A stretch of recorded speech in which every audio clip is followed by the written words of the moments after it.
জন্য অনুরোধ করি, এই শিক্ষক সমাজের দিকে তাকান, এই আলেম সমাজের দিকে তাকান। আমরা সকলেই দেশবাসীর জন্য, বর্তমান সরকারের জন্য, সকলের জন্য আমরা দোয়া করব। আল্লাহ রাব্বুল আলামিন আমাদের সকলের এই আশা পূরণ করুন। আল্লাহ হাফেজ। আজকের মানববন্ধন সফল হোক, সফল হোক। আসসালামু আলাইকুম ওয়া রাহমাতুল্লাহি ওয়া বারাকাতুহু। সংগ্রামী তাওহীদি জনতা, এই পর্যায়ে আপনাদের সামনে গুরুত্বপূর্ণ বক্তব্য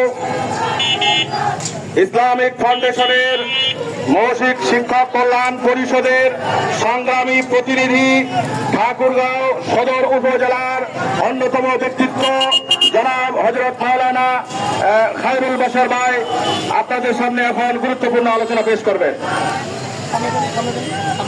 উপস্থিত ইসলামিক ফাউন্ডেশনের মসজিদ করে দেন, আপনি আমাদের দৃষ্টি রাখেন। আউটসোর্সিং আমাদের মসজিদ ভিত্তিক কোনো শিক্ষাকে দিবেন না। আমরা আপনার কাছে মহোদয়ের মাধ্যমে, জেলা প্রশাসকের মহোদয়ের মাধ্যমে সরকারকে অবগত করার জন্য সকলকে আমি জানাই সর্বস্তরে ধন্যবাদ। আসসালামু আলাইকুম রহমতুল্লাহ। আমি বলতে চাই, আমি আমার বিষয়টি আপনাদেরকে জানাতে চাই, সরকারের কাছে জানতে চাই। এই প্রকল্পটি 1973 সালে 1993 সালে ঠাকুরগাঁও সর্বপ্রথম এর জন্ম হয়। যিনি এর জন্ম দেয় তিনি ভাবতেছিল বাংলাদেশে যে জাহিলিয়াত যুগের বর্বরতা চলছে এদেরকে ফিরে আনতে হবে। এই সন্তানদেরকে, বাংলাদেশের সন্তানদেরকে নৈতিক শিক্ষা দিয়ে এদেরকে দেশ জাতির রক্ষার দায়িত্ব দিতে হবে।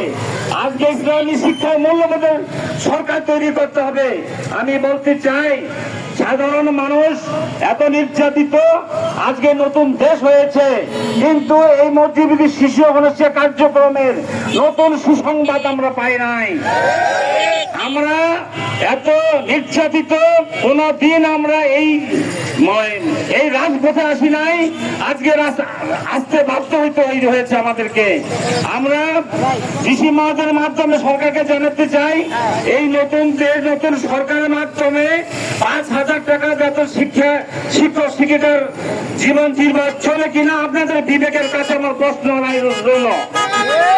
আপনারা জানেন যে আমাদের শিক্ষকরা, শিক্ষিকারা উপজেলার মৌখিক শিক্ষক কল্যাণ পরিষদের সংগ্রামী সভাপতি জনাব হযরত মাওলানা তমিজউদ্দিন দামাত বারকাতুহু আপনাদের সামনে গুরুত্বপূর্ণ বক্তব্য পেশ করবেন।